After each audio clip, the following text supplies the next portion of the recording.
Hello and welcome once again to Crazy Comics and Stories. It's me, your charming and delightful old Uncle Rat Bastard. And at the other end of the series of tubes and wires that we call the internets is Joe, Crazy Writer. How you doing today, Joe? Okay. Joe, it got into the 60s in Minnesota this weekend. I know. I was out. We opened the windows wide, and I turned the furnace down and aired out the house. Drove around a bit, walked around a bit. It was beautiful. Of course, for our poor friends in Florida, when it turned 60, they're like, "Oh my God, things are freezing to death." Here in Minnesota, we're like, open the pools. Yep, let's get going. Take the bikes out. I don't care if there's ice fishing going on. We want to go swimming. I imagine ice fishing is over for the year now. Although, I will say that 7 years ago, I had an icicle on my house that almost reached the ground. Because thanks to Facebook and their memories, that came up. Although, in 2016, we broke a record. It was 70 degrees out. So yeah, I remember that. just wait. It'll change. We might get 70 in a few days from now, if not tomorrow. Yeah. I actually, I took the weekend off and got called in for overnights, and I'll talk about that in Freaking and Geeking. But got to spend some time on the deck reading comics, which is always to me the harbinger of spring. I figure I got that planned tomorrow because I was just a little too busy. I did get my box day on Saturday, which was weird because I didn't know they were shipping it. So I'm ready. Let's talk previews. I got my previews all filled out. I'm ready to rock. I don't get mine till this weekend. Wait a minute. Since when do you? No, this can't be right. I'm always the one that's trying to get my previews. Are you taking over my shtick? No, what it is? Run this show and you be the Jerry Lawler of the show. Do you remember last weekend when I said that everything from Marvel and everybody else got delayed and all that DCB service got was DC? Yeah, hang on, I got this. Okay. Welcome once again to Crazy Comics and Stories. I'm your charming and delightful host, Crazy Joe Ryder. And on the other end of this tubes and wires, we call the interwebs, is Cory Rat Bastard Stroh. How you doing, Rat Bastard? Hold on, I got to find a terrible dad joke. I know. See, it's not that easy. You think it is. Okay, fine. Oh, no, I just have to search jokes for 9-year-olds. We'll do previews next week. How's that sound? Okay. So what do you want to talk about this week? What I want to talk about this week is I finished watching WandaVision. And I haven't started it. So, hey, we're back on target. So I want to say that it was fantastic.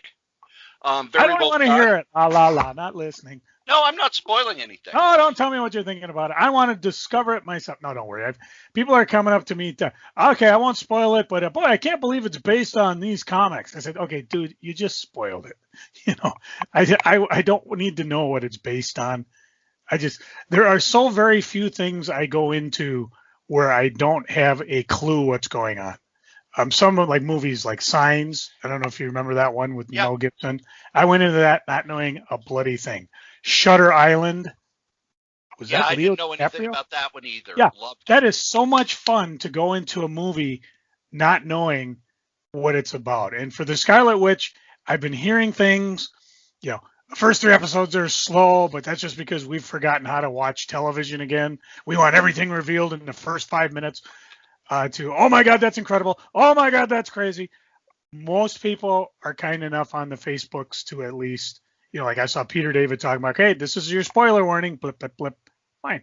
Yeah, online or like the TV show I like, Jason Matheson, he's raving about it, but I just mute and let him go on until I see the picture of the, who are the 2 royals talking to Oprah, and then I knew he changed topics or whatever. So, but anyways, what did you have to say about it? There is a TV writer, Ken Levine, whose blog I follow, one of the best blogs on the internet. He wrote for MASH, Cheers, Frasier, Wings, all these great sitcoms. And when he saw the first 2 episodes, he said, I don't like it. I don't like when these people who make dramatic shows try to do comedies, etc., etc., etc. And he said that the jokes weren't good. And all I'm going to say is, if that's your impression of the first 2 episodes, wait. See, that's kind of what I've heard. So I'm looking forward to it. But what I thought we could do, because I've had email and some people I know asked me on the Facebooks. And Joe, you know I do the wrestling every week on PWInsiderElite.com. Oh, I thought you were talking about with that redhead you had captured in your bedroom. Never mind. My co-host Anthony Pyrus says that he loves the show, but he doesn't know much about the Scarlet Witch and the Vision. And I thought, since the show's over, You've got some nerve, buddy.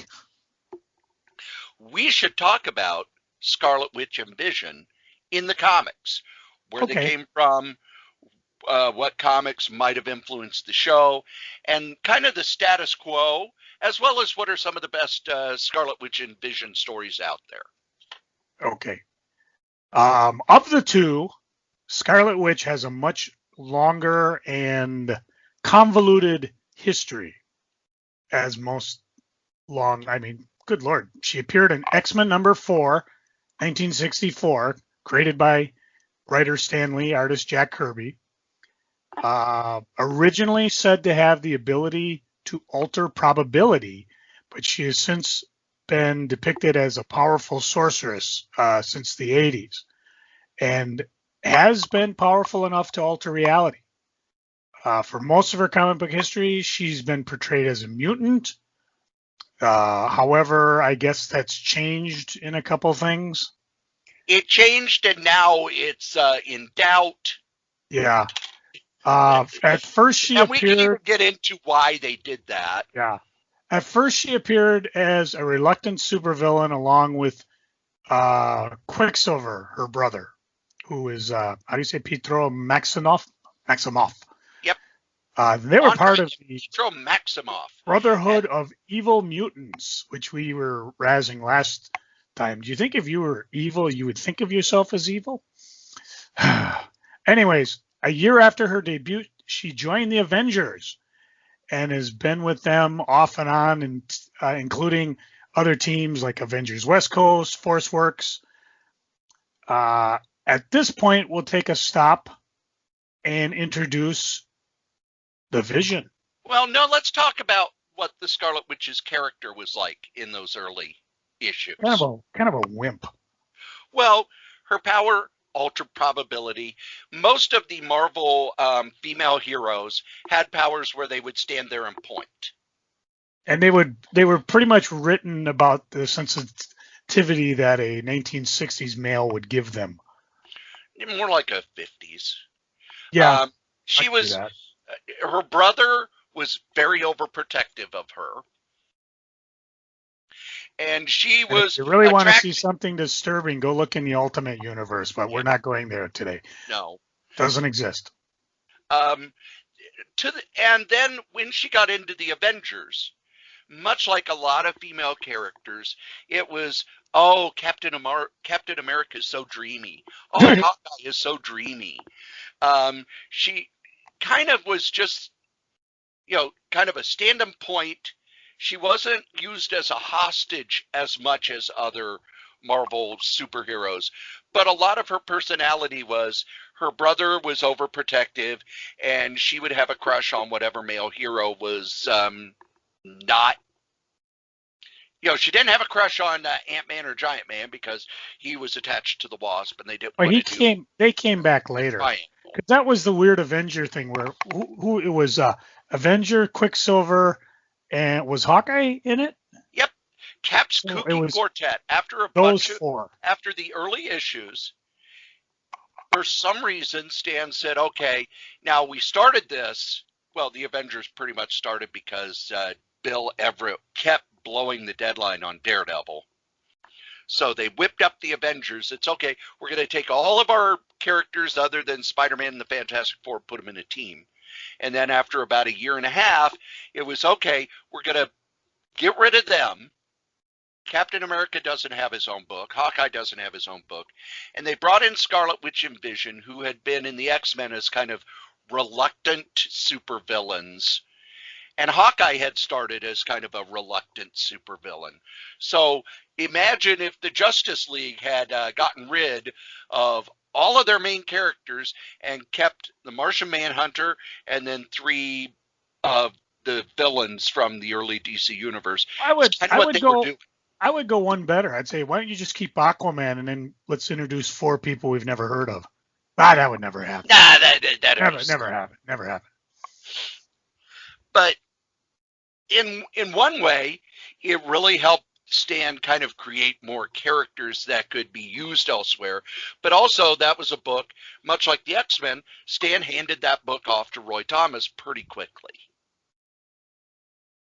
And it became Roy Thomas's job to not just have the Avengers for this team, but then he slowly filtered back in Iron Man and Thor and Ant-Man, who had become Giant Man at the time. And Scarlet Witch was really very much a supporting character. She wasn't pushed to the fore because she wasn't that powerful.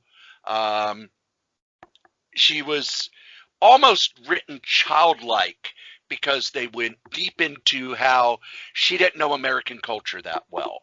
Her brother had always overprotected her.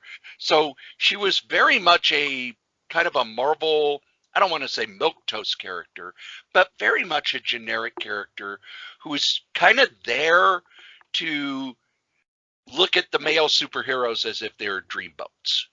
And they'll give George Perez something to draw. Or am I jumping ahead? That's later on. That's later on. Okay, sorry. I'm also looking at like the Wikipedia entry, which has art by Frank Cho, which is enough to get you to pause this here podcast and go look at Frank Cho's Scarlet Witch in Wikipedia. So, and as Roy Thomas was writing the book, she kind of faded in and out of the book after a while. It would be, I'm going to go back home and try to find my where my family is. And then she would come back and she hadn't found her family, but they kind of dropped that plot thread. And then in the late 60s, there was this TV show called Star Trek. Joe, have you ever heard of the Star Trek? Never last. Who was the breakout character on Star Trek? Mr. Spock. Who was half human, half Vulcan. He was emotionless. Yes, he driven was. by logic. And one of the things that Roy Thomas loved to do, he would go back to the 40s and take character names that Marvel used. One of those characters was a character called the Vision. So he did I think it was the second Ultron story, where Ultron created a synthezoid, not an android, a synthezoid. This is about issue 57 of Avengers, published about 1968. Oh, in case you're wondering, these two are probably insanely expensive if you can ever find them. So, they call them an android, but these are synthezoid. Roy was very clear about synthezoid was different from an android in that a synthezoid was created to be a synthetic human being. To the point where the second story of second Vision story was even an android can cry, where at the end of the issue, the Avengers have accepted Vision as a member of the team. He has to go to another room, and they all talk about how emotionless he sounds. And then you get that beautiful John Buscema drawing of him with his hand on his head, and a single tear running down his eye. You're way ahead. You're way ahead because you gotta remember, you covered it a little bit because, like you said, Ultron tried to make Vision as his son and wanted him to destroy the Avengers. So he showed up as a villain again. And of course he turned on his creator, joined the Avengers. And I'm trying to find it. When was it Was it then or was it later that they said Vision was created from a copy of the original Human Torch, Much who later. himself Much later. was a synthezoid? And it actually first popped up in the Kree Skrull War, because the Vision kind of became a supporting character. And here's the thing, Scarlet Witch and the Vision were not kind of attracted to each other at all during this period. She was in and out of the book, wasn't in it very often. The Vision slowly became kind of a central focus, as Roy Thomas really liked writing this Mr. Spock type character. But when we get to the Kree Skrull War, Vision is damaged, and Ant-Man has to go into him in a pastiche of Fantastic Voyage, drawn by Neil Adams. And in there, Roy Thomas starts planting clues as to the Vision's true origin as maybe being the original Human Torch. Because the original Human Torch had shown up and died, which was one of the things I really disliked that Roy Thomas would do. Fantastic Four annual? Yes. That's no, what I thought. Stan Lee did it then. That's right, Stan Lee Oh, did it. yeah, because I was that tied into that Quasimodo computer Yes, or that was whatever? a Quasimodo story. I was thinking Right. more, he brought back Red Raven, and in one story, Red Raven died. He brought back Marvel Boy, and Marvel Boy died. Anytime a Golden Age character would show up in the Marvel Universe, they'd die unless they were Captain America or Namor. Yeah, I remember that because I always talk about my cousin. It was the first Silver Surfer solo story too, right? I don't remember. I just remember my cousin borrowed me his Fantastic Four, and he didn't have a complete run, but there were just certain stories that stood out, and that seemed to be one of them. The Fantastic Four I'm talking. Yeah. So, when was this Kree Skrull War? What year? 72, and it was Avengers 92 to 98, I believe. Okay. Although it kind of started in Avengers 89. They were wrapping, Roy, who had been writing Captain Marvel, that book was canceled. So he brought Captain Marvel into the Avengers to kind of wrap up those storylines. And then that led to the Kree Skrull War. Okay. Because then in 75 is when Scarlet Witch and Vision got married. But what? No. What was? They didn't get married. Not until, what was it? Giant Size Avengers number 3. It was 75, wasn't it? Yeah, 1975, not That's issue. what I'm talking about. That's what I'm talking about. Oh, I thought you said issue 75. Yeah, no. I'm talking years. Yeah, because that's why I asked when was the Kree Skrull War. So they got married after that. But what was, do you recall, because I don't recall these issues, it's been so long since I've read them, what was the attraction that got these two together? Well, what happened was that over in the Fantastic Four, Crystal had been trapped in the Inhumans bubble. And somehow Quicksilver was there. And they did a story where Crystal and Quicksilver had fallen in love so that the Human Torch could angst about that. And that left the Scarlet Witch kind of on her own. So she came back to the Avengers, and Steve Englehart started writing the Avengers. And he started doing a story where she was attracted to the Vision. Vision was attracted to her, but I'm not human. And whenever Quicksilver would show up, he would be mad that his sister was attracted to a robot, basically. Or as they say on Futurama, a robot. He's a robot. So they had a long story of them getting together and people, the outside world not liking it. Especially, what's his name, Quicksilver. He's had no problem just bad-mouthing Vision. But they also, this was back in a time when Marvel didn't have, oh, mutants, terrible. It was, I can't believe that the Scarlet Witch is getting involved with a robot, with an A android. machine. And Now that Englehart played with that for a long time. It also kind of tied in with his Celestial Madonna story, where Mantis had shown please up. don't go there. No, don't go there. You have to for one reason. The marriage came. They both got married. You had Vision and Scarlet Witch getting married, and Mantis marrying a tree. I thought it was Swordsman. Size Avengers #3. Wasn't the dreaded Dormammu running around? Yes. So. Are you guys following this? There's going to be a test afterwards.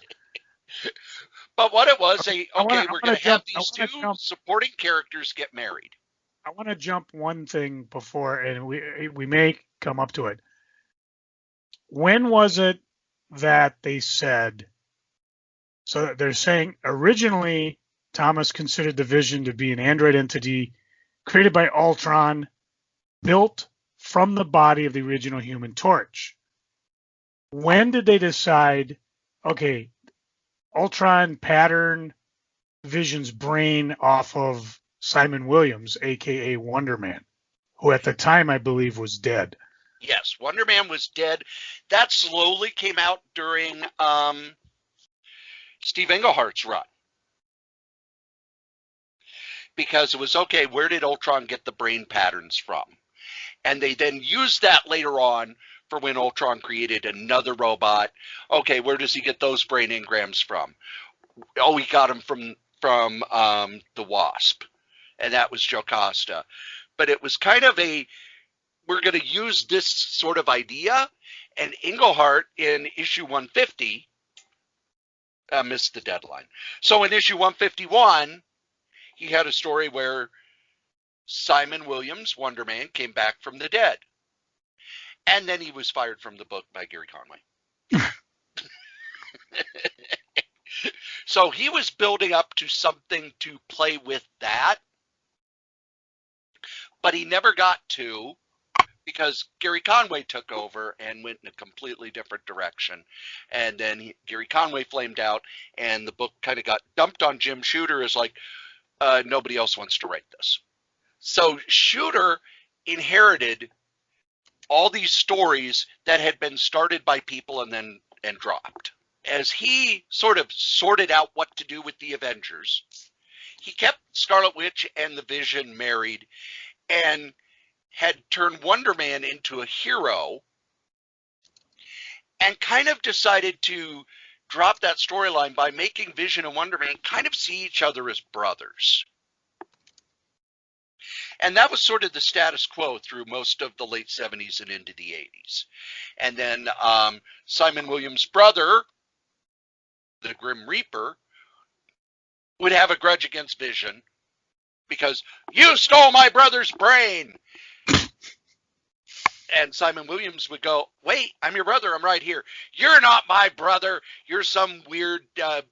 and he would have some sort of weird conspiracy theory about how Simon Williams wasn't really his brother because he had died and come back. But he set up this whole weird family dynamic.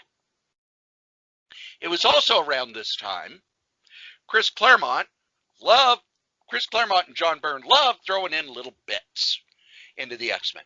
Just little things that they may or may not ever follow up on. So around this time, late 70s, we show Magneto on his asteroid M, going through his memory files and looking, and we see a picture of his wife who had died. And she looks remarkably like the Scarlet Witch, and he deletes the file. Now, we need to go back and look at the kind of the relationship between Magneto and the Scarlet Witch, because one, he had kind of drafted her into the Brotherhood of Evil Mutants and was, Magneto was a dick. And then there was a story in the Avengers when Magneto came back where he used his magnetic powers to make her dance for him because he thought she was so beautiful. He wanted to, basically wanted to control her, and you can see where that gets creepier as we go on. It's not like, thinking I must never talk about the love I have for this 16-year-old or anything. That would never happen. Never. Or kissing your sister. Yeah, no. To make her boyfriend. It's definitely jealous. Not Disney stuff. No. That's the problem when you make these changes, because with Star Wars, every time I read Splinter of the Mind's Eye, it's like, ew! Oh! Ew. I'm sorry, George. It's really clear you did not plan to make Luke and Leia brother and sister if you approved that. Yeah. Laugh it up, fuzzball. But every so often they would have the Vision go through a bunch of angst that he was not a real person. But here's the thing. If you look at the Avengers covers through the 70s, by the end of the 70s, he was prominently featured on most covers. He was the most popular Marvel character who didn't have his own series. So they didn't have a vision for the Vision, is what you're trying to say. Well, they kind of did, in that he was the focus of the Avengers. Especially when David Michelinie took over. Most of his stories revolved around the Vision, and kind of having Jocasta in the book for someone the Vision could talk to who was going through the same thing. Jocasta was another synthezoid created by Ultron. So now Vision had both a brother and a sister. So they were making this whole little family. By the way, if you want to see the actual marriage of the Vision and Scarlet Witch, go to Giant Size Avengers number 4. Picking up on the little plot thread that Claremont and Byrne had dropped, when Byrne went over to the Avengers, they did a 4-part story called Yesterday Quest, where they tried to figure out who were the parents of Scarlet Witch and Quicksilver. Because they had kind of said the Wizard and Miss America from the 40s, who were a couple of 40s heroes, were their parents. But then they kind of started unraveling that to where the Wizard finally said, no, one of the high evolutionaries, who was it, the cow woman? What was her name? Moby. I don't. Right. Basically, one of the high evolutionaries, animals that he, basically moved down the evolutionary chain so that they were basically people or furries, had brought Wanda and Pietro to the Wizard and Miss America when Miss America's children had been stillborn. And the Wizard couldn't deal with the fact that, he'd lost his children. Drama. Basically, we're given this revelation, then they take away the revelation and start pointing toward the fact that Magneto is the parent of Wanda and Pietro. And they moved over to the West Coast Avengers in the early 80s and were so popular they got a 12-issue they got a 4-issue limited series that basically said, okay, Magneto's their dad. And that one was written by Bill Mantlo. Then they did a 12-issue maxi series of Vision and Scarlet Witch, which basically was them getting a house in New Jersey and having a couple of kids and all the stuff that shows up in WandaVision where, okay, now they're just kind of a domestic couple that's weird. The other thing that Steve Englehart had done in the 70s, black magic and the occult and exorcisms and all that were very big in pop culture. So they had Scarlet Witch train under Agatha Harkness to become a real witch. And that is where they found out that it wasn't just changing probabilities. Nope, she uses chaos magic. And then we move ahead. In the 80s, we get them in domestic bliss. The end, right? Yeah, why not? No, wait a minute. We had was it a 4-issue or a 12-issue series? Both. Oh man, we just couldn't get enough of this crazy couple. But then what happened after that? Let's see. Was it the 4-issue series where Magneto come to visit and they real, you might be my daddy. I'm your father.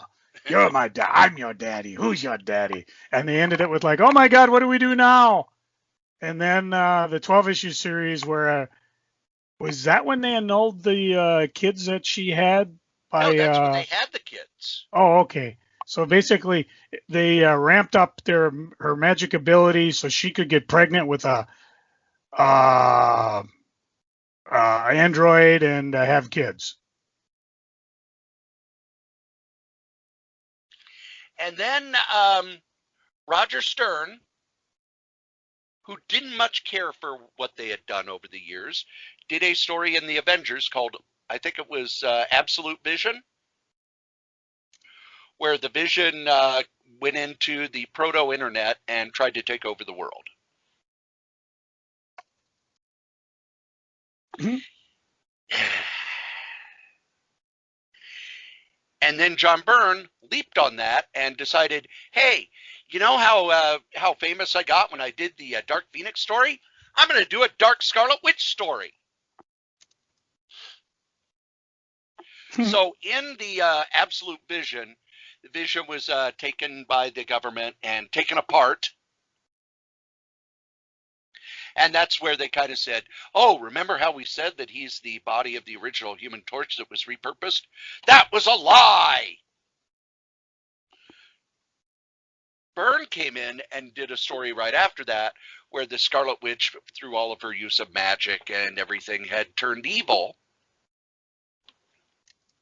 We found out that her kids were not really her kids. They were part of a demon called Mr. Pandemonium.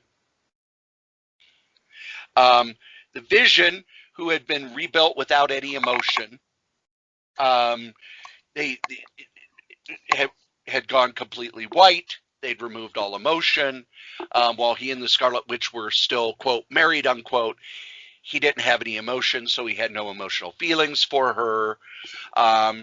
Simon Williams, the Wonder Man, refused to allow his brain engrams to be used again.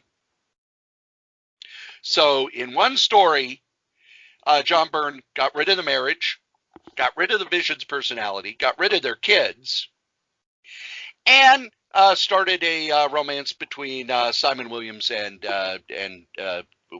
Wanda the Scarlet Witch. Sure, why not? And in a lot of ways, that was the end of the Vision for a long time. He was not used much over the next few years. That was kind of bad. That's almost like, throwing Yellow Jacket in jail so Iron Man can fiddle with Janet. But that would never happen. But it always struck me as weird that they just kind of wrote off, the Vision was cover featured for a decade on either the Avengers or the West Coast Avengers, had 2 successful miniseries, and then they just kind of went, nope.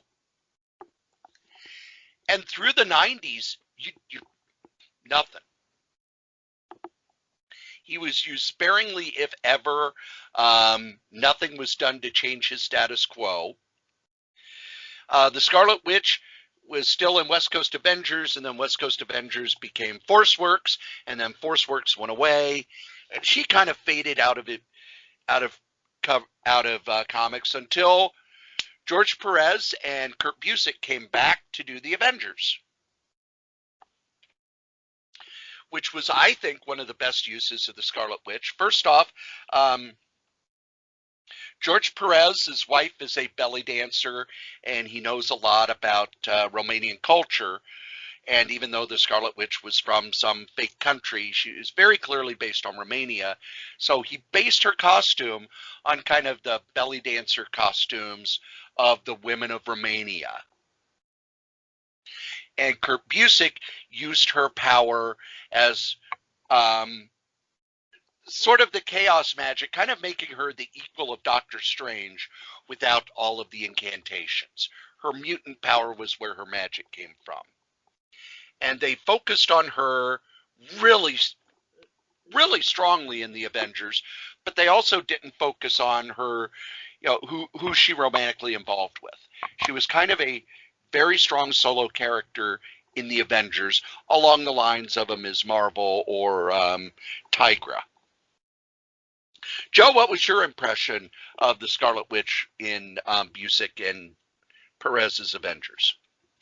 George Perez was drawing her.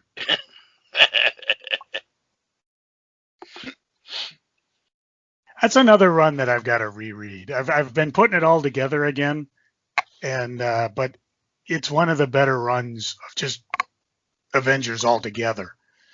And yeah, I'll have to reread it because it was just, there was so much strong storytelling during that whole run, pretty much of everybody. Heck, they even made T-Man look interesting. Yeah, and Triathlon. Mm-hmm. I actually really liked the whole thing where Triathlon came from this cult that wasn't really a cult and had tie-ins to 3D Man, of all things. It's one of those where after they revealed it, you're like, oh, of course. But as they're leading up to it, it's like, wow, what is going on with this? I thought they used Scarlet Witch really well. After Busiek left, the Scarlet Witch kind of faded away again until Brian Michael Bendis came onto the Avengers. Dun, dun, dun. And we got Avengers Disassembled. And what happened is all these terrible things started happening to the Avengers. And we find out that at the heart of it was the Scarlet Witch, whose chaos magic wasn't real.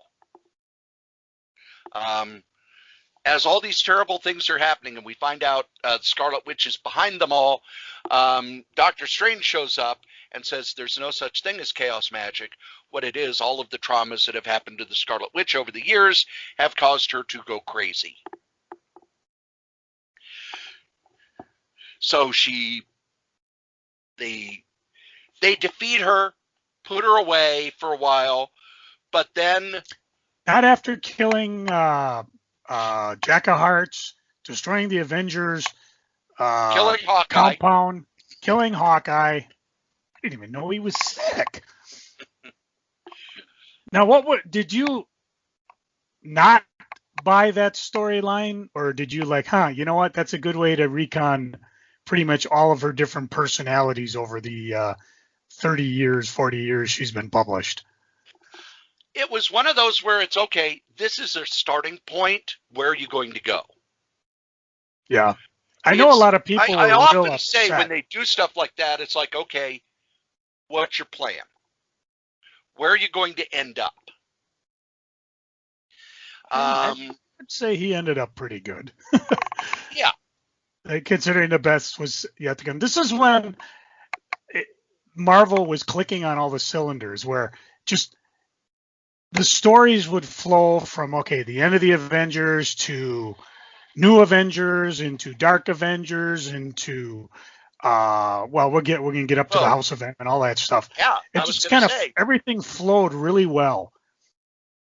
Granted, I didn't buy everything because of ching money, but when I go back and realize maybe I shouldn't have skipped reading Dark Avengers because it added more to the story. And when you get to Secret Invasion, you realize, well, he had that ties in all the way to the beginning, the New Avengers 1. And House of M, I enjoyed.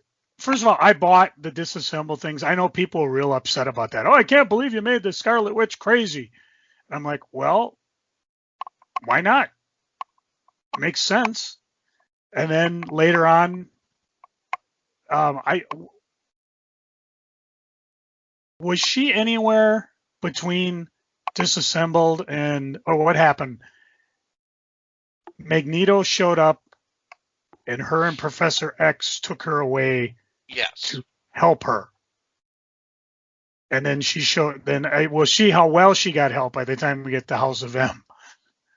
Well, and also Hawkeye, when he came back, thought he had found her, but it was planned by Doctor Doom. You know, she was a Doom bot. That was after House of M, wasn't it? Oh, I don't remember. Because what I just happened remember was that Hawkeye came back and hunted her down and thought he had found Hawkeye her. came back because of House of M. Okay. And when she recreated the no more House of M was God, what precipitated House of M? Excuse me. Time to fire up the old Wikipedia 5000. Let's see, House of M. And that was, let's see, blah, blah, blah. 8 issues, Bendis, a lot of crossovers.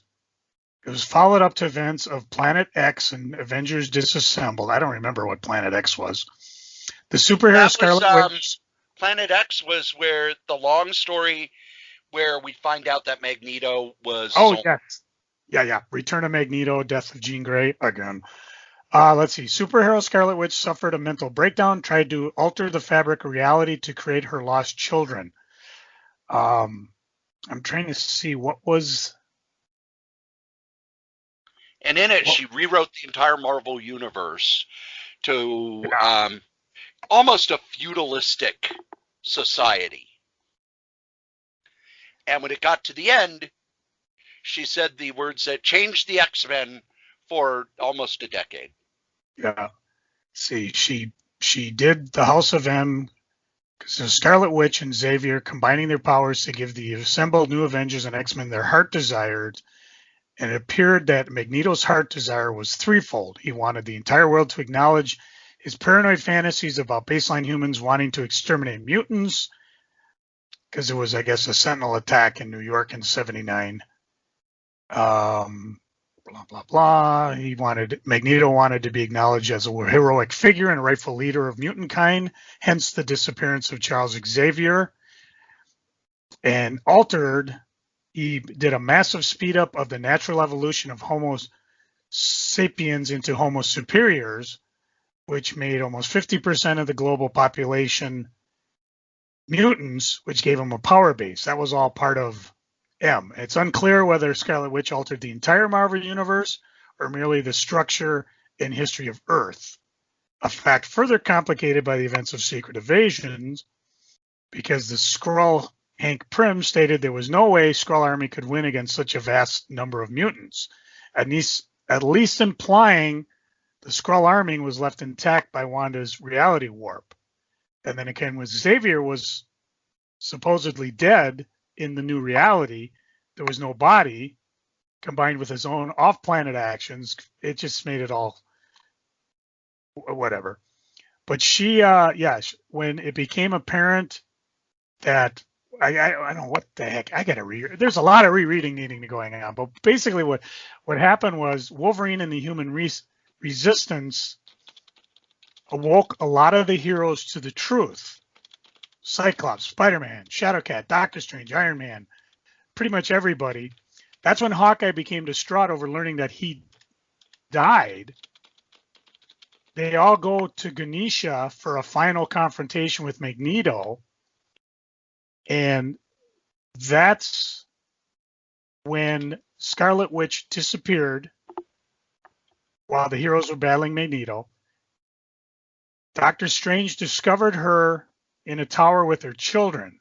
Doctor Strange, Scarlet Witch began to talk when Doctor Strange tried to attempt to figure out what the origin of the madness that was happening. Why was all this happening? Wanda reveals the answer to him in a flashback. Quicksilver confronted Magneto about the fate of Wanda. Turns out that Quicksilver himself was the one responsible for the creation of the alternate world, not Magneto. Suggested to Wanda to make everybody happy in an almost perfect world. Let's see. Emma Frost shows up, tells Doctor Strange to ask about the fate of Charles Xavier. Before she can answer, Wanda is struck in the back by an arrow. The attacker is Hawkeye, who begins to break down emotionally about his death in the real timeline. After a heated exchange, Hawkeye is killed for a second time as Scarlet Witch antagonizes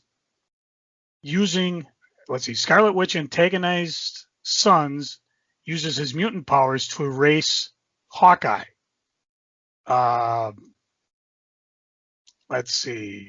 Magneto is confronted by Emma Frost, who reveals the truth to Magneto about what's happened.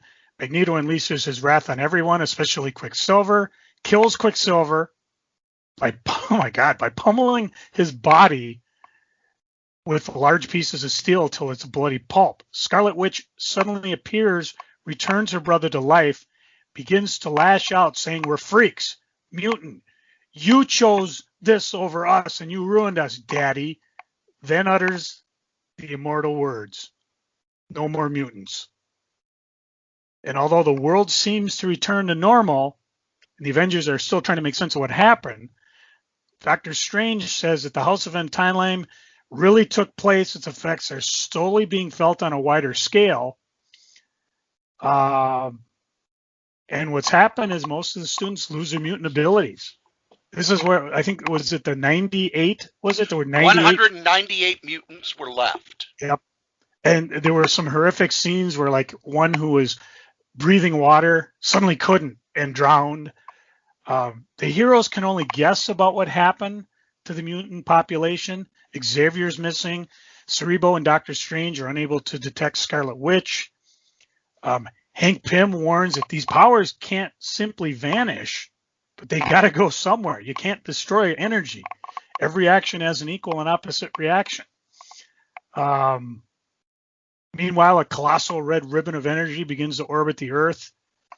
And two current members of the X-Men, Polaris, Professor X, disappeared, were depowered, as well as Chamber, if you remember him from X-Men. A lot of minor allies and enemies were depowered. Callisto, the Blob. Magneto lost his ability. Quicksilver did. So it was it was just, things were crazy. This was part of Decimation storyline. But things got better. During this time, you also had a series called The Young Avengers. Oh, kind of like the Next Generation Star Trek. Getting back to the Star Trek thing with Vision. The weird thing is, Young Avengers, huge success, but the guy who wrote it and created it worked in TV. So he did like a 12, 13 issues, and then basically the TV, which paid so much better, kind of called him back. So they said, we're going to wait and not do any more with these characters until he's able to come back. Well, I don't think he ever did come back, so they had other people use the characters. But two of the characters in Young Avengers were Scarlet Witch's children, all grown up. Really convoluted how they come back. But it's basically kind of an after effect of all of this stuff. And there were a lot more things that, the big one, of course, we talked about is that Hawkeye, Clint Barton, is still alive in the current Marvel Universe. Wolverine recalled his past, which of all the storylines they did, that was the one I thought that was kind of shorted, because Wolverine wakes up and he's like, I remember it all. And then you see people, as they start hearing this, committing suicide, burning papers, shredding files, blowing up computers. Well, they had an entire series that dealt with that, but I doubt you read it, called Wolverine Origins. Yeah, no, I read that. The books and everything, yeah. Although, again, having read that, it kind of fizzled out.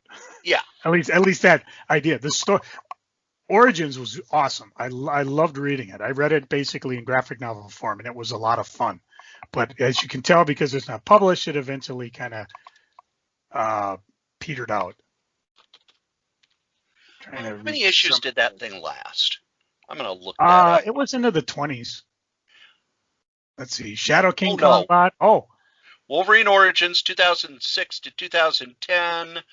Um, yeah, 50 a couple issues. years. Yeah, 50 pretty issues. solid nowadays. And And Wolverine's it still was being there when published. they basically were doing, okay, this is Wolverine kind of dealing with all the stuff in his past.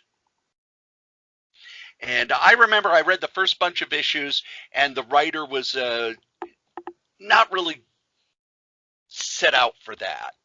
And it was really clear that he was not basing it on all the stuff that had been done in the X-Men before. So while it might have been a good series, my brain just kept going, no, that doesn't fit. Yeah. That doesn't fit. That doesn't work. Here's I'm just reading some of the things about House of M that's kind of weird.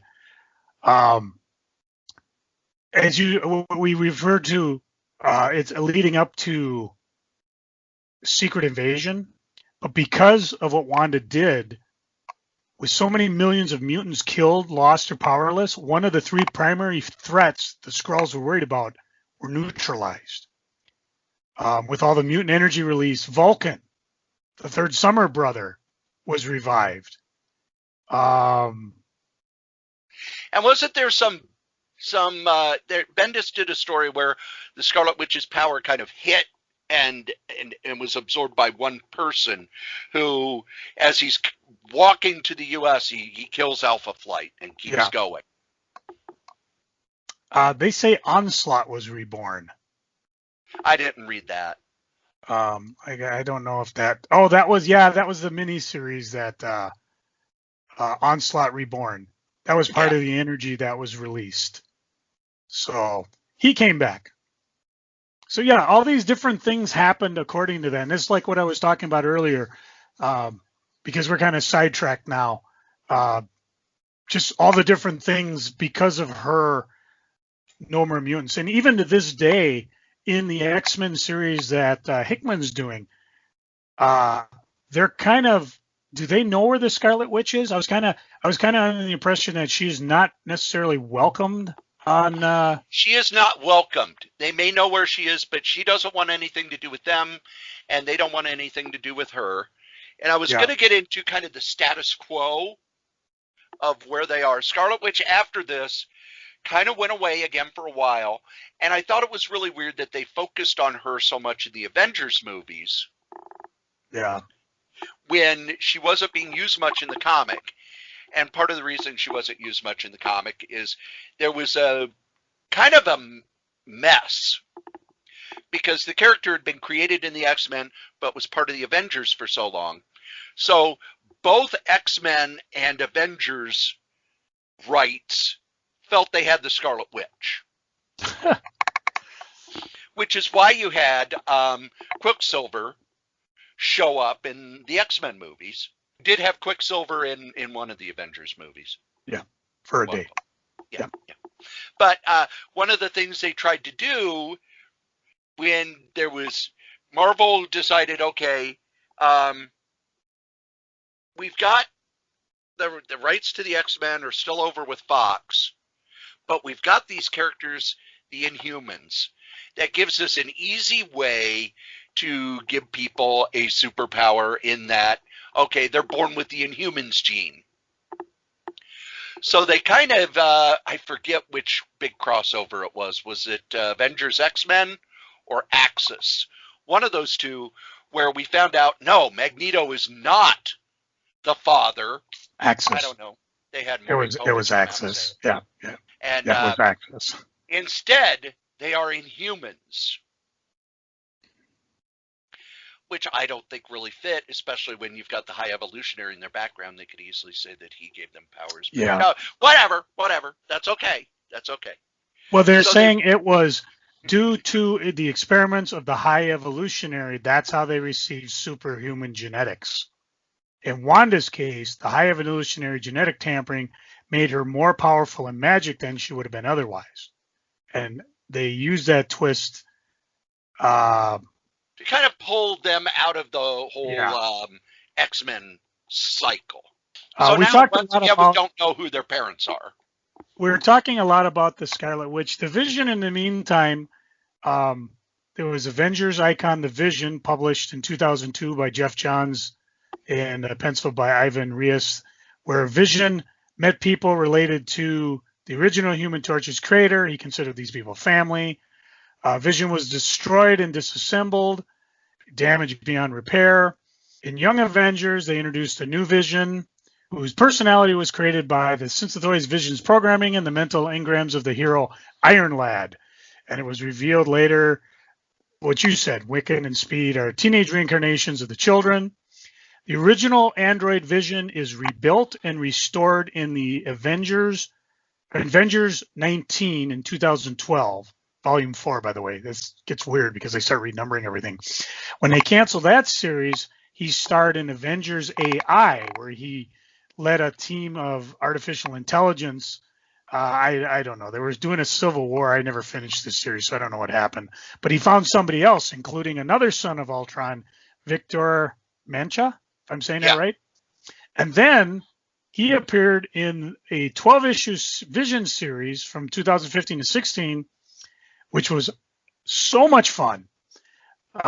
He basically created an android wife, 2 android children, and another attempt to live a happy android dog to have a happy suburban life, which ended in failure.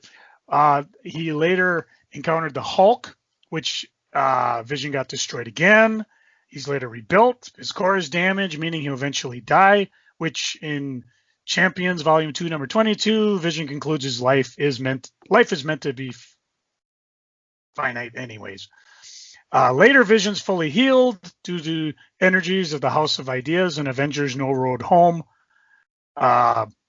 So he's happily ever after. I'm not sure where he is now. They're not using him much, however, in that Vision miniseries when he created the wife and 2 kids. The one character who, because the wife doesn't make it through, the son doesn't make it through, the dog dies. Sorry, dog dies. Always a dog. I blame that letter writer in issue 6. He just had these nasty ideas or was it 5? I forget. We'll figure out who it is. But the daughter, Vision,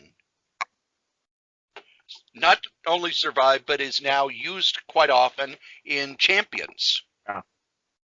And kind of is sort of a young female version of the Vision in that she's a synthezoid dealing with the fact that she has emotions that she's not completely programmed for and kind of sees the world as an outsider.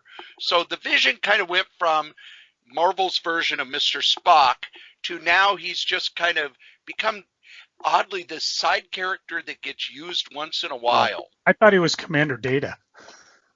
No. I want to be human. Well, because he was so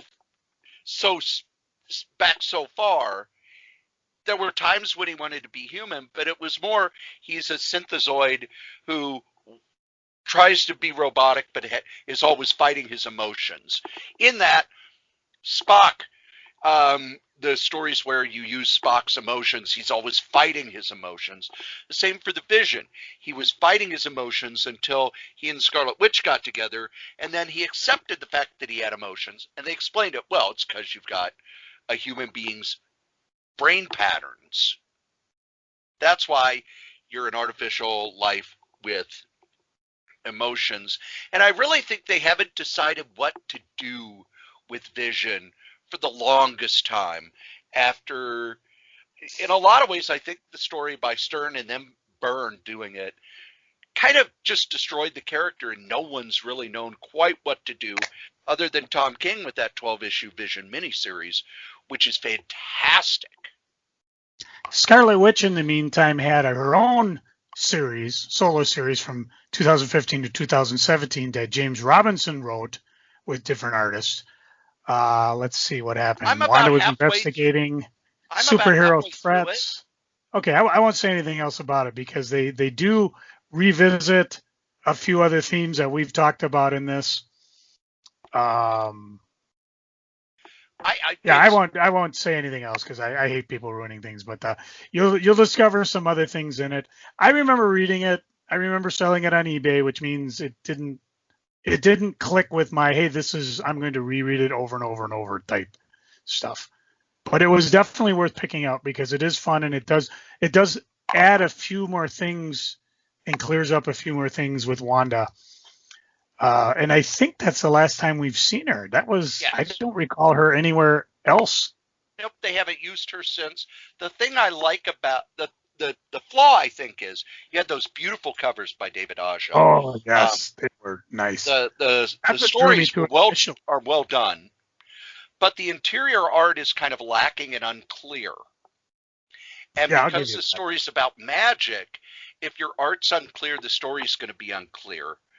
Because magic in a comic book story, needs to adhere to certain rules, and I think you need more realistic versions of the art, which is why Ditko's Doctor Strange worked really, really well, but in the 90s, when they started getting more kind of impressionistic art, didn't work at all because you don't have any kind of touchstone to reality. And the Scarlet Witch series, some of the art gives me that same feeling of this needs to be a little clearer because it needs to connect to what we know as it goes off into other things. Oh, by the way, if you liked House of M, check out 2015 Secret Wars because that was one of the Battle World locations, the Monarchy of M, where basically House of M uh, still existed. So, Joe, if you were to pick out 2 or 3 trade paperback you would recommend for people to read about Scarlet Witch and Vision, either separately or together, what would you choose? Hmm. Well, Vision, I would pick the one we just talked about, the final uh, The one by Tom miniseries. King. Yeah, that one. That was a lot of fun. As far as the House of M, you almost have to read the entire Bendis thing to get the beauty of how disassembled led into everything. Secret War, House of M, Secret Invasion. I mean, it was kind of almost a magical time, and I think people are kind of disappointed with some of Bendis's runs currently because they're not having that same magic that the initial run of his Avengers had. I would look at House of M. I would look at if you can find either the Epic Collection or the Essentials or Marvel Unlimited of that run we were talking about, and pick on the first Avengers. Oh, good Lord. I just said it. The 57, where Vision showed up, and just kind of go forward from there. I don't know if you want to read The Marriage. You might want to. It's kind of, I remember picking it up because It's not a good story no, for people who aren't deep into comics. no, it's not. But it happened. Maybe pick up some of the other stuff because again, the whole thing we talked about the falling in love was kind of subplot. It wasn't the main storyline. So much as like Gwen Stacy and Peter Parker falling in love and being together, it was a subplot from issue to issue, not the main plot. So you got to read a lot of them to get just that story. I would do the Vision Scarlet Witch, the 4-issue series, and then maybe the mini series that came, the 12 issue that came after it. That pretty much, and I don't know if you really want to see Wanda in her prime, read Avenger JLA crossover because back then they said there was chaos magic, and she was busy using it to the best of her ability. Vision, I don't think is in there, or if he is, he's in there in the big battle scene in issue 4. How about yourself? What would you think would be the ones to get you a good feel for at least how they are in the comic world? The first one I would pick up is Vision and the Scarlet Witch, the saga of Wanda and Vision, trade paperback. It reprints their marriage. The first miniseries, the Vision and Scarlet Witch 1 through 4, the second maxi series, Vision Scarlet Witch 1 through 12, and then the issue of West Coast Avengers, which ties into it. Because a lot of what you're going to see in the TV series about the domestic life sort of thing is in this book. Then I would recommend the House of M trade paperback. There is a book called Marvelverse Wanda and Vision, which reprints Vision number 1, Giant Size Avengers number 4 and Marvel Team Up 129 and 130, I would not recommend that because it really, that Giant Size Avengers number 4 is really convoluted and a mess. Vision number 1 is a good kind of origin story, but it's more written toward kids. And then Marvel Team Up 129 and 130 is a Spider-Man story that just happens to have them in them. So I would kind of avoid that trade paperback, even though that's the one that Marvel made as kind of, oh, here's your introduction. And then the third one would be Vision, the complete series.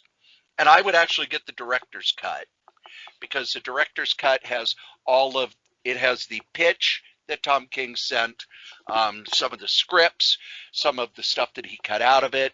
When it was going to be an ongoing series, but then DC knocked on his door and gave him an exclusive contract for Batman.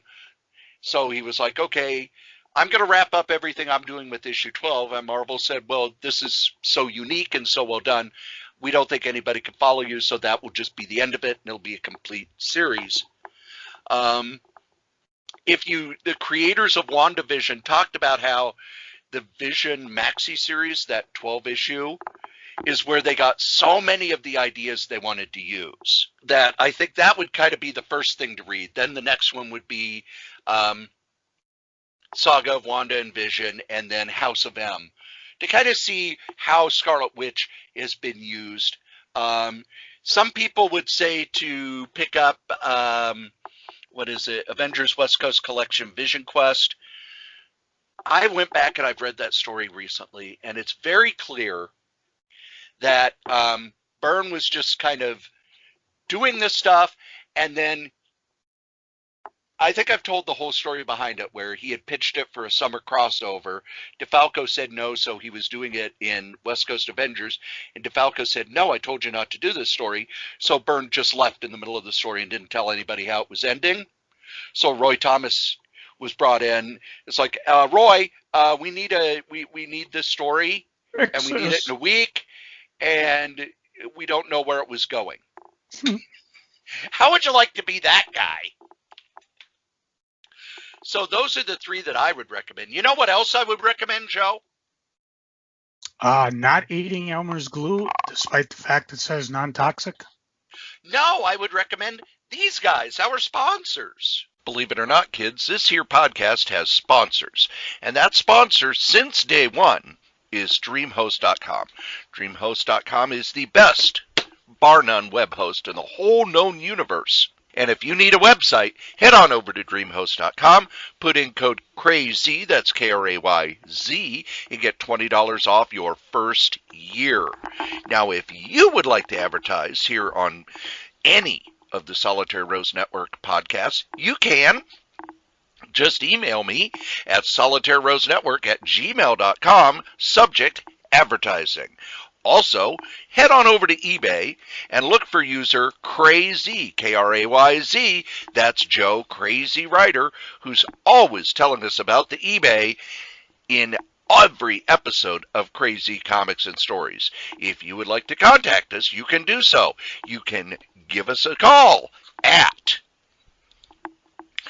952-856-0519. Leave a message and we'll play it on the show. Or you can send us an email at solitairerosenetwork@gmail.com. Thanks. And I would recommend that you listen to these other podcasts I do. The Solitaire Rose Radio Network is currently on a pause, basically because COVID-19 has made it so that I have to work a lot of extra hours at both jobs, but you can still go and listen to my other podcasts. Now, you're probably listening to Crazy Comics and Stories, which is the main podcast, but on this same feed, KRAYZ, COMIX, is Solitaire Rose Radio, the solo radio podcast that I do. I've done interviews, I've done short stories, I've done all sorts of things, and you can get to it right here on this same feed.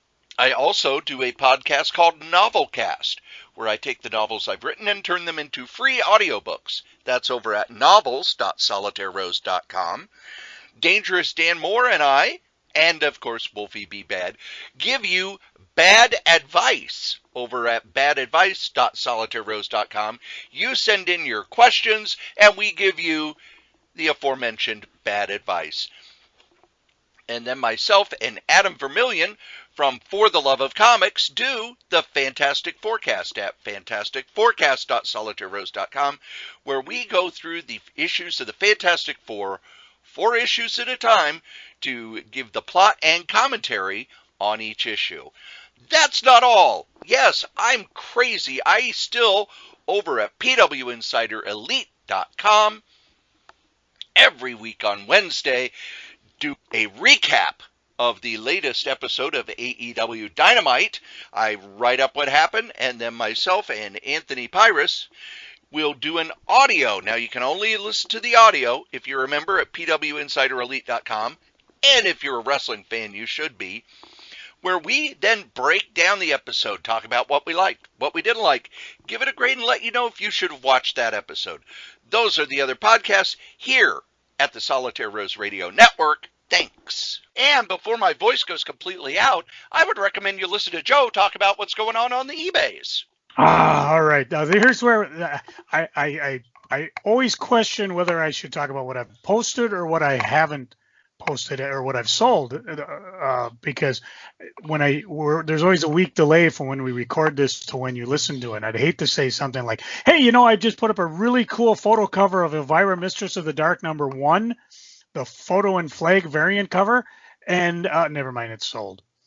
I just did that because I don't know if we've ever, one of our side missions is to mention every single comic book ever published, such as Charlie Angels, based on the 70s TV show that in 2018 Dynamite decided to do a series of.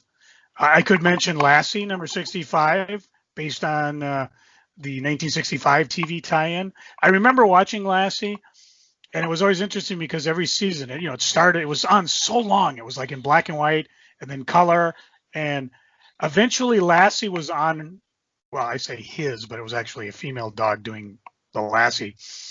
I always liked the ones where Lassie was just alone without a person to bark at for some reason, because you always catch these reruns in afternoons, or you could just go get the Gold Key series and enjoy it. I could mention Shotgun Blood Mary Lore #1. I had a commemorative edition, which was published, I believe, in '97, reprinting the actual Shotgun Mary that was published earlier. I don't remember. How about Excalibur Mojo Mayhem 1989? Total Art Adams art, which is, even if wherever it fits in continuity, it's worth picking up just to see Art Adams art. I could mention Lost in Space 1 through 3. No, not the TV show, but well, I enjoyed it, but I guess it was 1998 movie that Dark Horse did 3 issues based on it and never talked about it again. Anime Kami Girl featuring, well, all I know is like #4 has a big-breasted Power Girl on it, and seems to be going for like $14 alone, just based on that variant cover. Well, I had the whole run. I just read it, sold it, whatever. How about Generations X 1/2? That was one of those Wizard magazine mail-aways. Generations X came after New Mutants, I believe, didn't it? But before... Yes. So it was a fun series in and of its own, which I think is due for an omnibus, if I'm not mistaken, or a reprint. How about Voltron? The last reincarnation was 2011 by Dynamite. I could mention Alan Moore's Magic Words, one of the Avatar books that from 2002 that seems to be forever on clearance. I could mention the Madhouse Glads, which was an Archie series that, as far as I can tell, just had to do with music and not necessarily anybody in the Archie universe, other than it's an Archie series on the side. Had 93 plus issues, so go figure. There was a book called Living with the Dead, which was a 3-issue series from Dark Horse that was just a lot of fun. Just basically 2 guys in a Cadillac and a woman they picked up traveling the countryside trying to live with the dead being, of course, zombies. So That's worth picking up if you can find it. You could pick up DC Superstars #9, which was kind of their like a feature book. This one was Space Heroes that had Adam Strange, Captain Comet, Space Cabbie, all sorts of fun things. Or I could, if you really want to get cerebral, pick up the Marvel 1993 Annual Report, the stockholder giveaway that had Iron Man, Wolverine, and Spider-Man talking about what was going on with Marvel, the company, to their shareholders. Well, you're not going to find them on my eBay page because those are things that I sold. See how sneaky I am? But you can see what I just put up by going to KRAYZ. When you finally get to my page, Crazy Comics and Stuff, the little icon that says sort. And what you can do is sort by time newly listed. And basically, this week and last week, I've been concentrating on just all sorts of different variant covers and things that I found. So you might see one you like. And if you do like the guy who got the 1993 Marvel portfolio stockholder report from me. He just basically said, hey, would you take this for it? And I said, sure, I will. You know what to do. Come get some. And now it's time for my favorite part of the show. No, not where I go back out on the deck with the lovely rum and coke and let Joe finish up. Oh, okay. No, it's Freaking and Geeking Joe. What are you freaking on? I was going to tell you about how you could go buy Marvel Moon Knight Volume 5, Number 6, the David Finch run, but I just sold it on eBay. See what happens while you're listening to this podcast? Have I bitched about Dynamic Forces lately? Not lately, no. Well, I'm kind of torqued at them. Apparently, of all the monies I spent during last year's unique year in comics, Dynamic Forces didn't want mine. They do their Black Friday sale. And if you recall last year, I had to wait like 6 odd months before they actually shipped all this stuff they said that was in stock. And, but you know, it was still rough times. So I figured I'll drop $400 or so, just buying some stuff from Dynamic Forces. The stuff I keep, I'll put in my collection. The stuff I won't keep, I'll just eBay. But they just canceled my order. Well, why would they do that? Doesn't some business want a good $400 sale? I know there's plenty of people in town that want my money. No, apparently sometime during the time I ordered it on Black Friday and now, my credit card company reissued my credit card because they've caught fraudulent charges going on in China. And at first I thought, well, maybe that's a Kickstarter toy or something. But no, that wouldn't originate from China. That would originate from here. Plus, Kickstarter, if they've already funded it, they've already charged me. Yeah. So Dynamic Forces, went to go charge and it came back declined and they just canceled the order. Now, let's compare that to Discount Comic Book Service, who had the same phenomena happen on the same credit card. Hey, Joe, your card didn't go through. Could you do a different card? Sure. I even emailed Dynamic Forces and said, hey, why'd you cancel my order? I had problems with the credit card because of fraudulent charges, so they gave me a new number. If you want, I can give you the new one. No, they canceled the second order, which was under the same credit card number. They didn't even let you know, huh?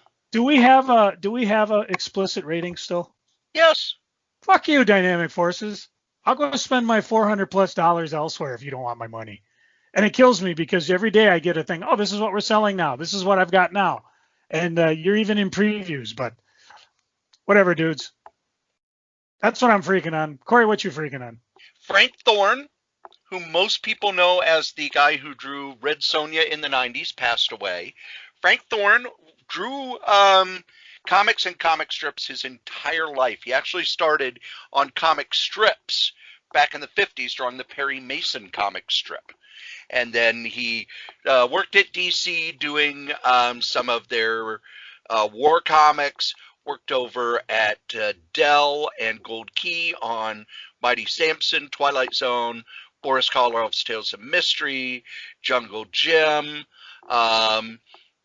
Over at DC, he did The Spectre, Son of Tomahawk, Our Fighting Forces.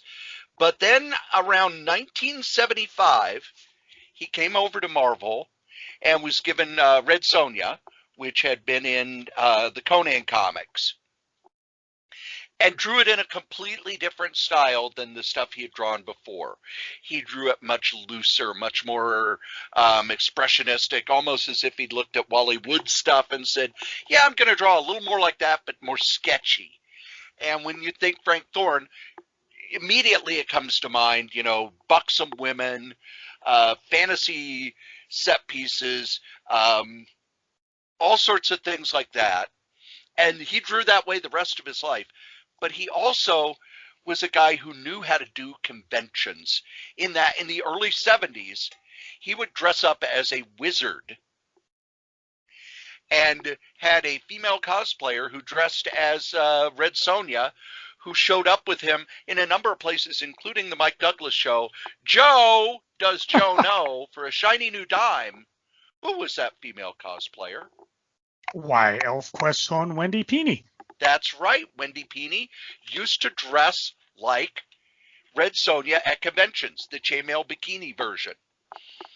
And they did science fiction and fantasy and comic book conventions. They had a stage show and everything. He worked with a lot of young artists, teaching them how to lay out stories, teaching them figure work, teaching them things like that. I read Jim Ballant, who did Catwoman and now is doing Tarot, the Black Rose series that he's been self-publishing for over a decade, talk about how Frank Thorne was so instrumental to him getting into the comic business and learning how to draw, and then going off to publish his own stuff, because that's what Frank Thorne did. Pretty much after he left Red Sonja, he never quite went back to mainstream comics. He published his own stuff. He owned his own stuff.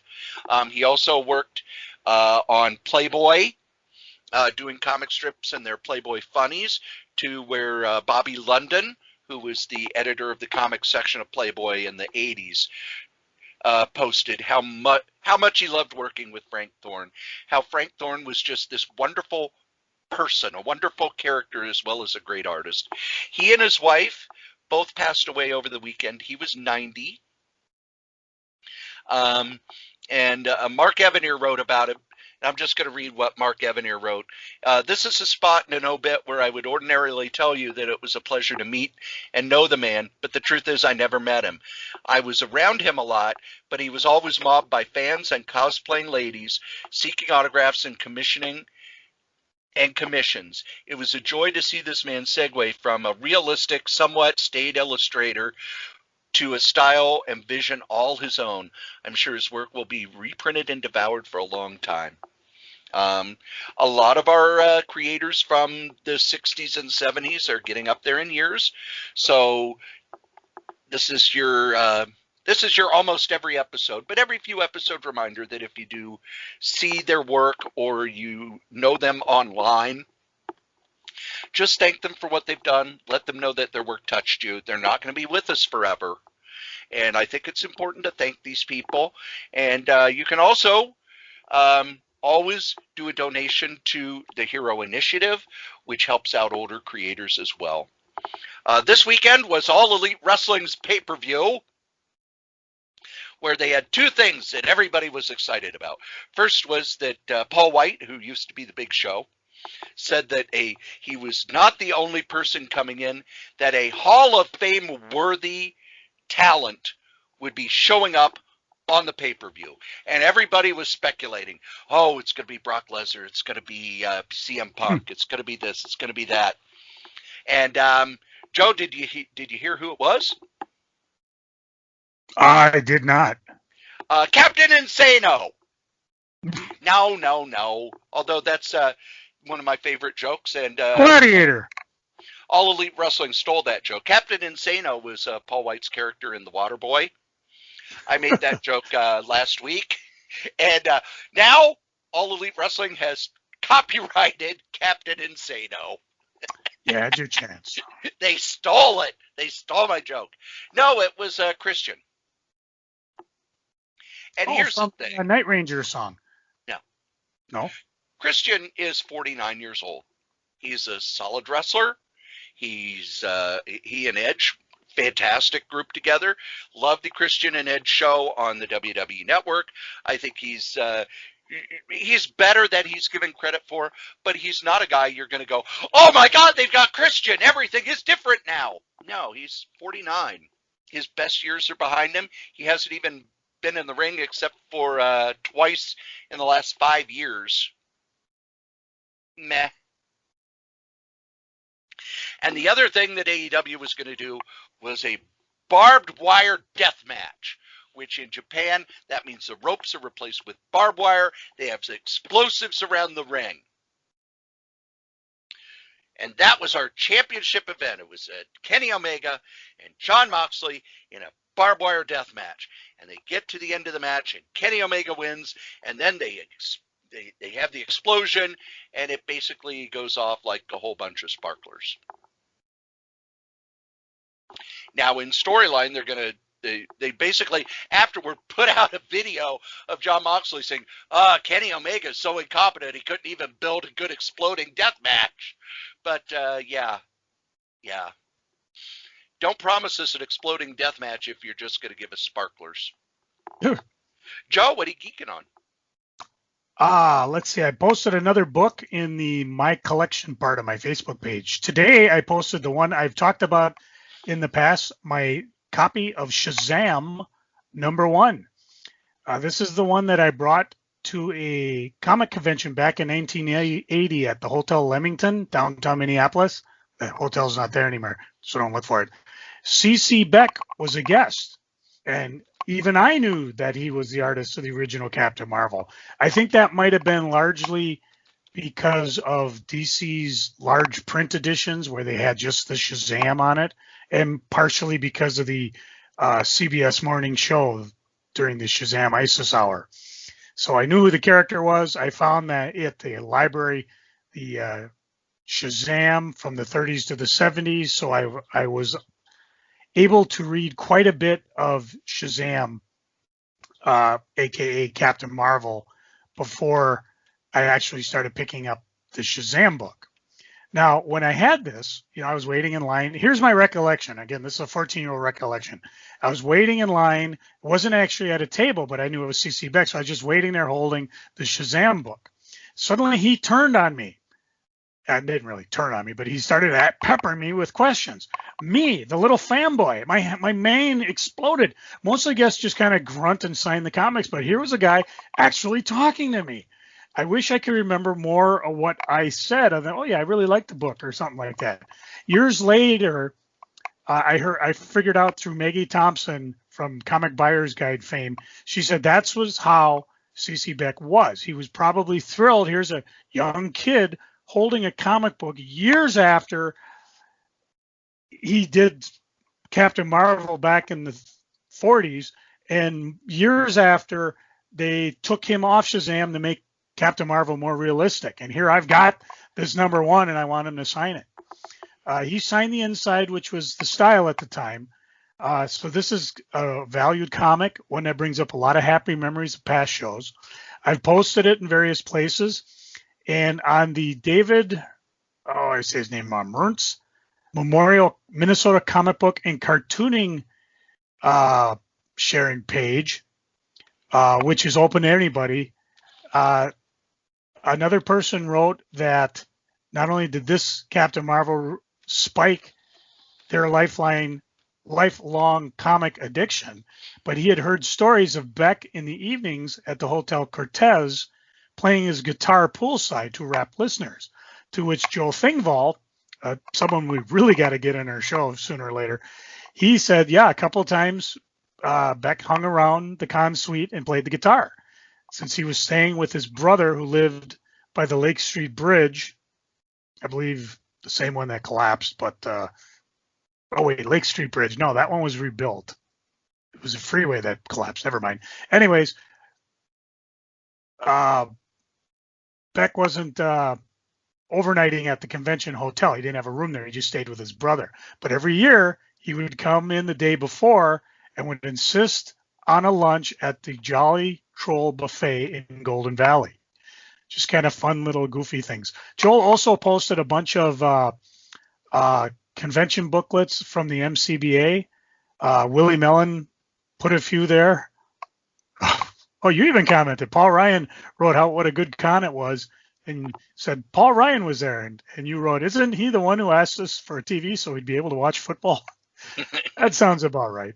There's a bunch of other stuff that Joel posted, not only interesting from comic industry wise, but also a nice microcosm of what was going on in Minnesota at the time.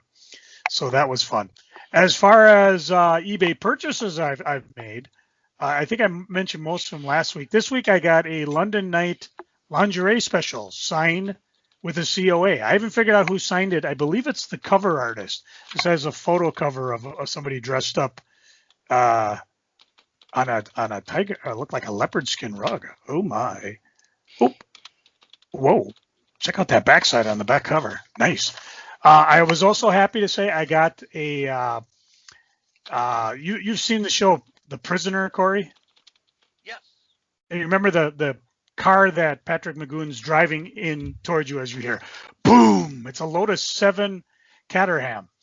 And apparently the one I bought, it's like Matchbox size, but it was prepared by a restorer who made it the way it appeared on this show, with a right-handed drive version.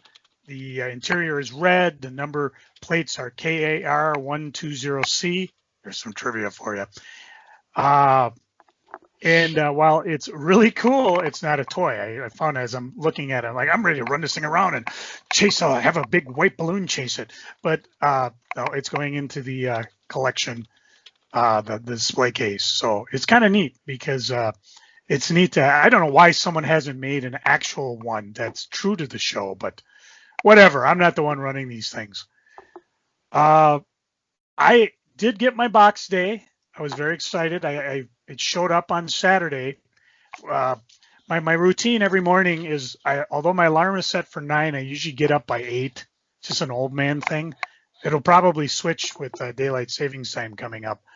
And I'll have a Diet Mountain Dew. I'll have some type of, it's a bad habit. I eat like a donut or a fritter or cinnamon toast or something. And I just kind of sit and kind of veg into the day, usually clearing my phone, playing my games, whatever. And I saw a FedEx truck pull up, and it was like 9 o'clock. And I'm like, wow, that's really early for them. And they didn't ring the doorbell. I didn't even see him come up. And since the last couple of times I've freaked the guy out by answering the door while I'm in my bathrobe, I figured I'll just let him drop off whatever, since it was a nice day. I think it only got to 60 that day? Or was it 50? Yeah. I forget. When I opened the door to go to work, there was my box for Box Day. Hooray! And I left it. I didn't actually open it till Sunday morning. Well, I was off Sunday, so later Sunday afternoon, I had some errands to run. And but yeah, that was fun. Usually when I know I'm getting the box, I get all paranoid because I'm always worried someone's going to steal it. Not that I've ever lost one, but so I imagine by next week I'll have all sorts of things. I read this and I read that and I read that and I read this.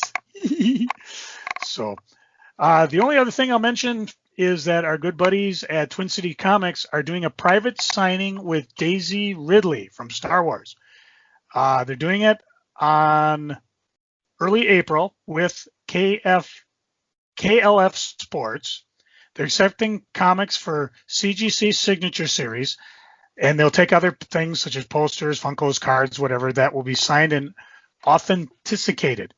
They must be received at KLF Sports by March 26. And, of course, the prices are there. And as you know, some of the prices can get kind of expensive. I've been watching people. They posted this on Minnesota Comic Squad, which is a private group, and people are complaining, oh, my God, I can't believe it's so expensive. And I'm like, well, that's part of the game. That's how it works. I mean, you think that's crazy? Go look at some of Harrison Ford's autograph, what he charges. As our buddy Paul from Heroic Games in Minneapolis says, he says, no, the prices they're charging are pretty darn decent in the realm of autographs. Entire concept of collectibles is overpriced if you think about it. It's all about emotion and the nostalgia attached to physical objects. Someone can feel expensive if you don't see a value in it, but thousands of autograph collectors pay these prices and they enjoy it. By the way, Frank Thorne's cheapest autograph thing is you could get one of those king-sized, I believe it was a Red Sonja or Conan books that IDW did, that he signed a number one for $150, which I'd be almost willing to bet will go up in price once whoever owns it realizes that Frank has passed away. That's the way it works. So, anyways, a couple fun things. Cory, what are you geeking on? Boy, I've had the last 3 days off. Wow. I know, and I have the next 2 days off. I took Monday, Tuesday, and Wednesday off this week. Are you talking from both jobs or just one? I only had to do overnights, sleeping overnights at the group home. So I've spent the last couple of days sorting comics and watching stuff on TV, basically getting caught up on things. I finally watched the last 3 episodes of Star Trek Discovery. And so good. Just so fantastic. I will start that after I finish the rewatch. I don't want to get into spoiler territory, but I do think it's interesting that both that and WandaVision, the core of their story was about grief and loss. In this year of a pandemic where here in the U.S., 525,000 people have died and many more have gotten sick, some of whom are now going to have permanent issues with this. There's always something, when things happen, it gets reflected in the art. And the fact that they were reflecting it in these stories, which are, for the most part, action-adventure stories. And also, the other thing is that they had this long story arc for the lead character in Star Trek Discovery, Michael Burnham.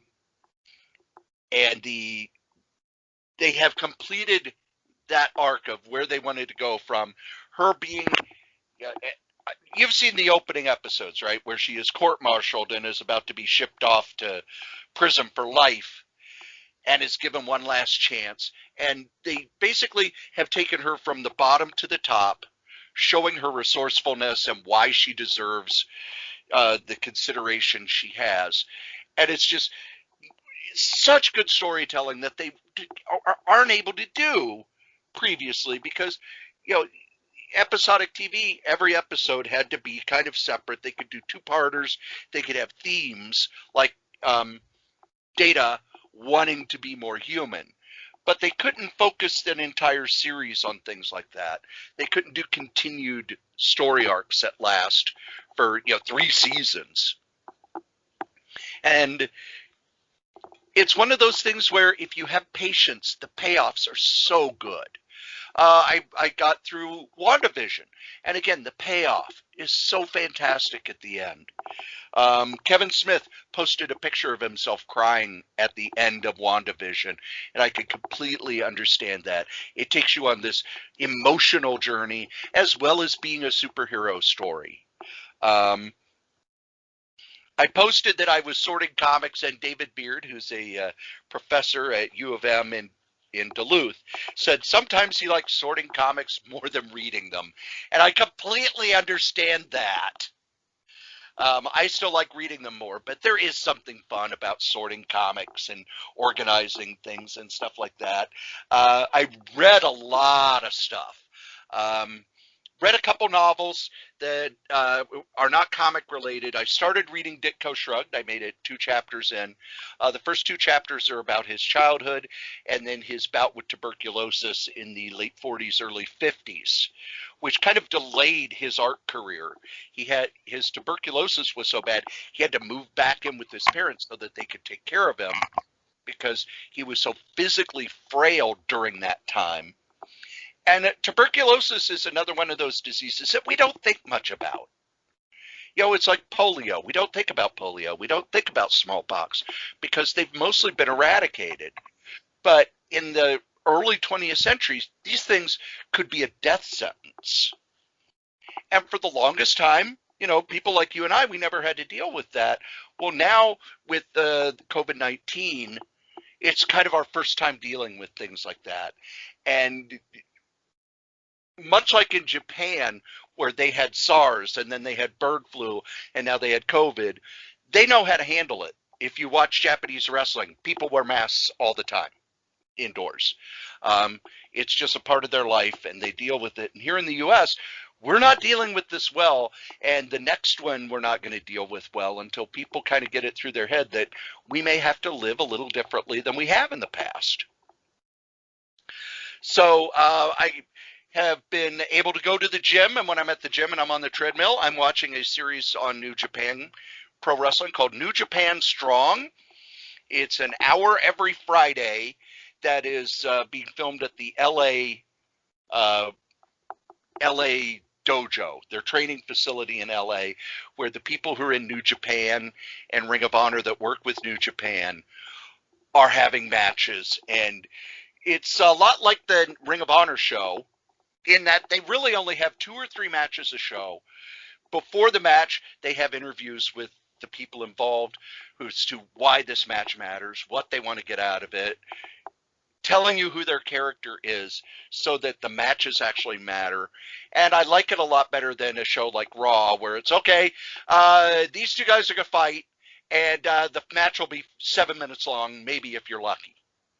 Nope, these are 10, 15, 20, 30-minute matches where they show their skills. I've actually quit watching Raw over the last few months because there's so much of the other stuff that I enjoy so much more. Comic-wise, I'm reading some older stuff, but there's a new series I want to point out that I really liked. Picked up the first issue. It's X-Men Demon Days by Peach Momoko, who is one of the artists they're highlighting, Japanese artist who tells stories about the X-Men through Japanese mythology. And I in a lot of ways, I think they just put the X-Men on it so people would buy it.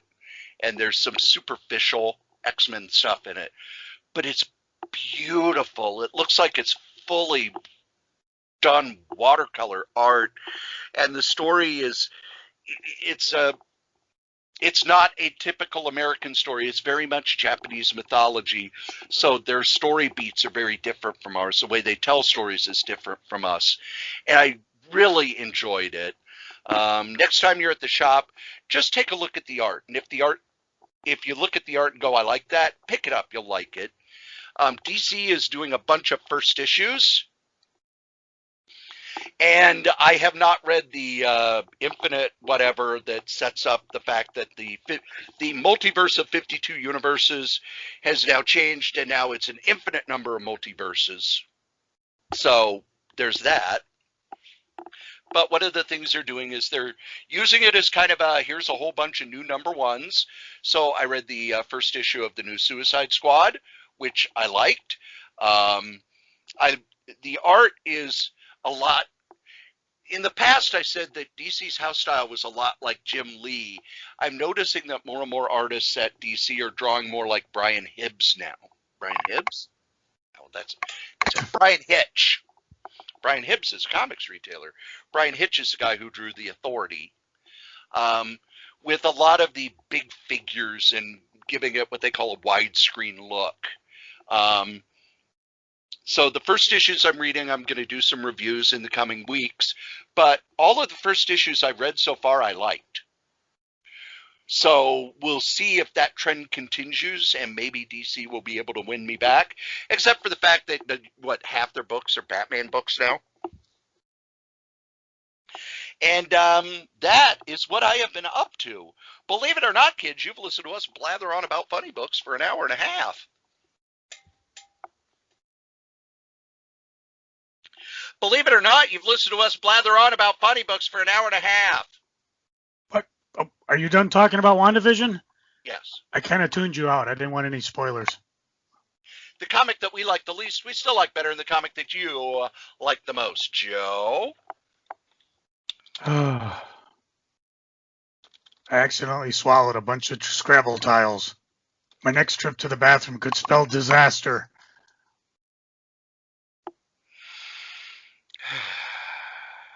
Yeah, I know. I was skydiving horizontally.